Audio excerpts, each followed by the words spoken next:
आपकी हमारी सभी दुनिया में हर तरफ नूर नूर बिखर गया। हर तेज बहारत गम सभा के अखबार में हर दिन खत्म हो गए।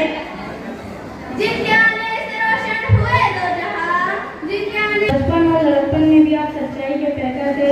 आपकी ऐसी बात इतनी मारूफ और नुमाया होकर पेश हुई कि मुआशरे का कोई फर्द ना उससे बेखबर रहा, ना कभी उसका इनकार न भी कर सका।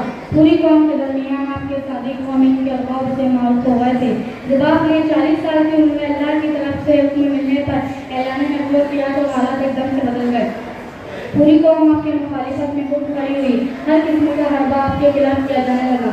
मैं इस शेर के साथ मेरी तकरीर को खत्म करती हूँ। काश कोई रात ऐसी भी आए सोए और दीदार मुस्तफा सल्लल्लाहु अलैहि वसल्लम की हो जाए। आमीन। अस्सलाम वालेकुम रहमतुल्लाहि व बरकातहू। व अला आलिहि व अस्हाबिहि या हबीबल्लाह, सल्लल्लाहु अलैहि या नबील्लाह, व अला आलिहि व अस्हाबिहि या नूरल्लाह, सल्लल्लाहु अलैहि वसल्लम। फरमाने मुस्तफा सल्लल्लाहु अलैहि वसल्लम ने इरशाद फरमाया, तुम जहां भी हो मुझको जरूर पढ़ो कि तुम्हारा जरूर मुझ तक पहुंचता है।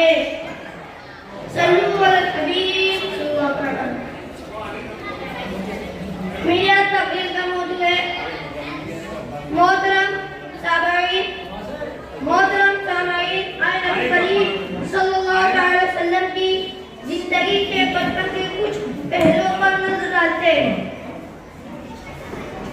मैं अपनी तकरीर की शेर के साथ पेश करता हूँ।